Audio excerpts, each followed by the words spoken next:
సంబంధించి జైల్లో ఉన్నారు అధికారులు. విజయ్ గారు ఏంటి ఈ తిట్ల పురాణమే జరుగుతుంది అంటారు? రేపు అసెంబ్లీ సమావేశాలు ఏమైనా ప్రజలకు సంబంధించిన చర్చ ఏమైనా జరుగుతుందా జరగదా? ముఖ్యమంత్రి గారి కొడంగల్ స్పీచ్తో కర్టన్ రైజర్ తెలిసిపోయింది కదా ఎట్లుంటుంది. కర్టన్ రైజర్ స్టోరీ లాగానే ఉంది అది మొత్తం. అసెంబ్లీలో ఇట్టే ఈ వారోత్సవాలు దీనికి సంబంధించిన వారోత్సవాలు ఉంటాయి అనేది అర్థమవుతున్నటువంటి సిచ్యువేషన్. నాయకుడు, సభానాయకుడు, రాష్ట్రానికి నాయకుడు, ముఖ్యమంత్రి అయిండు. ప్రతిపక్షంలో ఉన్నప్పుడు ఉద్యమం చేసినప్పుడు మాట్లాడే భాష వేరుంటుంది.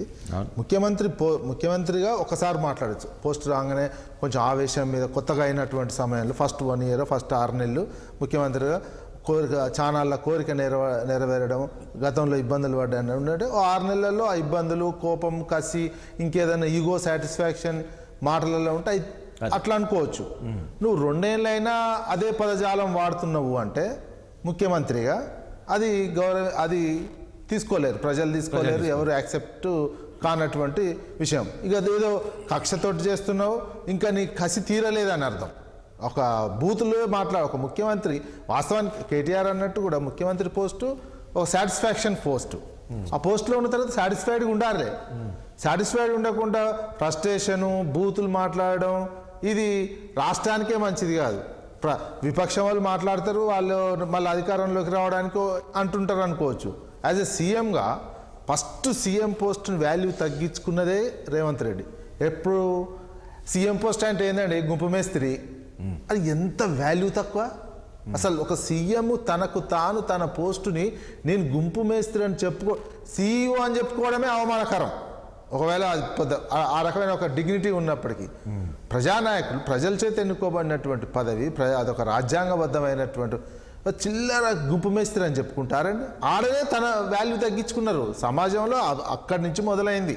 ముఖ్యమంత్రికి ఎవరు వాల్యూ ఇవ్వకపోవడానికి ముఖ్యమంత్రిగా ఇంకా యాక్సెప్టెన్స్ ప్రజల్లో టెక్నికల్గా ముఖ్యమంత్రిగా ఆయనకు బయట సరే పార్టీ వాళ్ళు వీళ్ళు ఎవరు ఇవ్వకుండా ప్రజలైతే ఒక విలువ ఇస్తున్నారు. ఆయన ఇప్పుడు ఎవరికి ఎన్ని ఎన్నికలు నిర్వహించినా కాంగ్రెస్ పార్టీ గెలుస్తుంది, మన జూబ్లీహిల్స్ గెలిచింది, గ్రామ పంచాయతీలు గెలిచింది, కంటోన్మెంట్ మరి చాలు కదా, ప్రజల్లో రావాలి ఆయన. కానీ టెక్నికల్గా మాత్రమే ముఖ్యమంత్రి. సాధారణ ప్రజానికం కావచ్చు, యాక్సెప్టెన్సీ అనేది అంగీకారం వేరు, టెక్నికల్ అవ్వడం వేరు, యాక్సెప్టెన్సీ వేరు. మీకెందుకు మరి ముఖ్యమంత్రి గారు మాట్లాడుతుంటే ఛానల్ చేంజ్ చేస్తున్నారు? మరి సర్పంచ్ నిన్న ఆడికి వచ్చినప్పుడు కొడంగల్లో మీటింగ్లో మాట్లాడినటువంటి సర్పంచ్ల సమావేశము, సర్పంచ్ల సన్మానము, దానికి వార్డు మెంబర్లు కూడా వచ్చారు. ఈ మాటలు మాట్లాడుతుంటే వార్డు మెంబర్లు మొఖాలు చూసుకొని వాళ్ళు అనుకుంటున్నారు, మనం తెలుసుకుంటే తెలిసింది, అరే మనక్కడ వార్డు మెంబర్ కంటే తక్కువ వస్తుందా అని. అంటే కేసీఆర్ ఆ రోజు మాట్లాడింది కరెక్ట్ అంటారా? వినండి, కేసీఆర్ గారు ఇప్పుడు అపోజిషన్లో ఉన్నారు, ప్లస్ వ్యక్తి పేరు తీర్చుకోలే కదా, తీసుకోలే అసలు. అరే వ్యక్తి పేరు తీసుకుంటే ప్రభుత్వాన్ని నడిపించేది ఆయనే కదా, ఆయన ఒక ముఖ్యమంత్రి కదా. విధానాల విమర్శలు వేరు, ప్రభుత్వాన్ని విమర్శించడం వేరు, ఇంకోటి వేరు. ఇక్కడ ఒక వ్యక్తిని తీసుకొని టార్గెట్ చేసి అంటే అది వ్యక్తిగతమైనటువంటి విమర్శ అవుతుంది. విధానాలు ఇప్పుడు ఈ ఎగ్జాంపుల్ నీళ్ళకు సంబంధించినటువంటి విధానాల విషయంలో కదా ఈ సమస్య అంతా.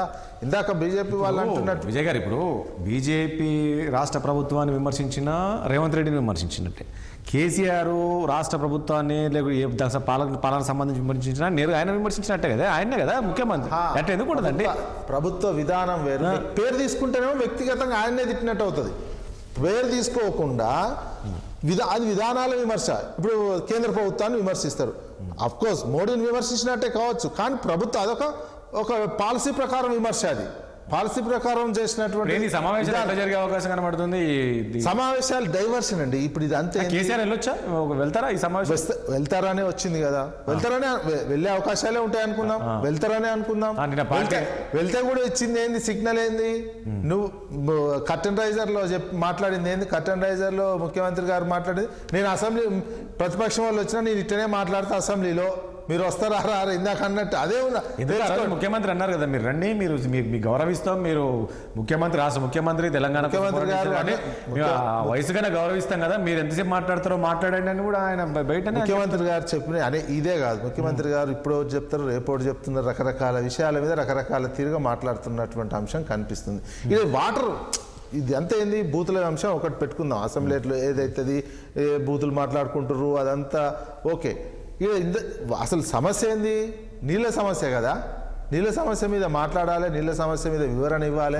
ఆడికి పోయినటువంటి ఏది మన కొడంగల్లోనైనా సర్పంచ్ సన్మానానికి పోయినా, రేపు అసెంబ్లీలోకి సంబంధించినటువంటి అంశమైనా ఇక్కడ రాజకీయ కుట్ర జరిగింది. తెలంగాణకు సంబంధించినటువంటి అంశం మీద ఒక రాజకీయ కుట్ర అమలు చేస్తున్నటువంటి తీరు కనిపిస్తుంది.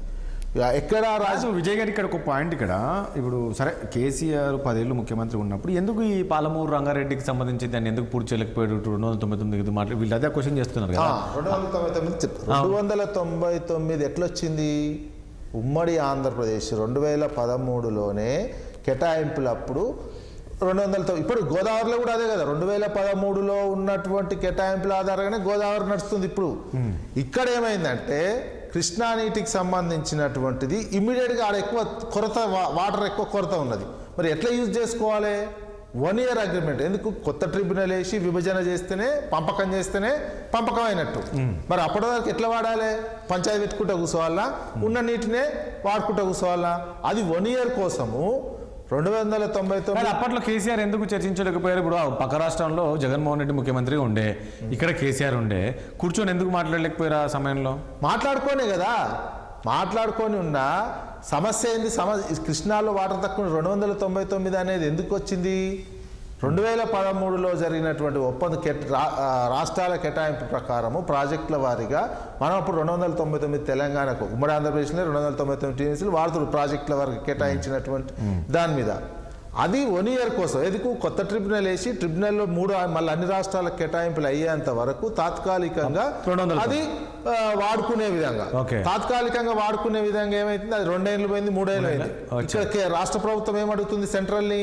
మీరు కొత్త ట్రిబ్యునల్ వేయండి అంటే వేయకపోతే కోర్టుకు కూడా పోయారు, సుప్రీంకోర్టుకు కూడా పోతే మళ్ళా సుప్రీంకోర్టులో మీరు కేసు విత్డ్రా చేసుకుంటే మేము ట్రిబ్యునల్కి వేస్తాము అన్నారు. అనగానే తెలంగాణ రాష్ట్ర ప్రభుత్వం కేసు కూడా విత్డ్రా చేసుకుంది.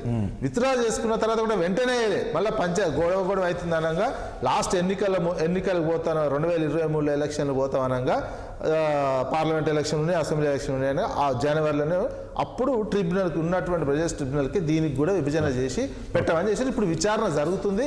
ఆ విచారణలో భాగంగానే పాలమూరు రంగారెడ్డికి సంబంధించినటువంటి కేటాయింపులకు సంబంధించినటువంటిది 90 టీఎంసీలు కేటాయిస్తే అప్పుడున్నటువంటి ప్రభుత్వము మాకు 45 టీఎంసీలు వాళ్ళ వివరణ, మీరు చిన్ననీటి వనరులకు సంబంధించినటువంటి 45 టీఎంసీలకు వివరణ అడిగితే వీళ్ళు ఇవ్వకుండా మాకు 45 టీఎంసీలు చాలు అని చెప్పి రాష్ట్ర ప్రభుత్వం చెప్పిందంటే 45 టీఎంసీలు హక్కు వదులుకుంది. ఎందుకు? రీజన్ ఎందుకంటే ఇక్కడ రీజన్ ఎందుకంటే చంద్రబాబు నాయుడు మోడీ గారు రేవంత్ రెడ్డికి రాజకీయ హామీ ఇచ్చారు. ఒకటి అవినీతి కేసుల విషయంలో రక్షించడం, రాజకీయంగా మీరు మా భవిష్యత్తు నేను చూసుకుంటాను అనేది వీళ్ళు హామీ ఇవ్వడంతో కృష్ణా నదిని మొత్తం ఆంధ్రాకు తాకట్టు హామీ ఇస్తే తెలంగాణలో కూడా బీజేపీ ఉంది, వాళ్ళు ఒక 6 మంది ఎంపీలు ఉన్నారు. అవసరం నష్టం జరిగితే బీజేపీ వాళ్ళకేంది? ఆడ చంద్రబాబు నాయుడే ముఖ్యం, రాష్ట్రం తెలంగాణ ఎంపీలు ఉన్నారు ఇక్కడ ముఖ్యం ఉంటే ఒక్క క్వశ్చన్ అడుగుతారు కదండి. 8 మంది ఎంపీలు ఉన్నటువంటి బీజేపీ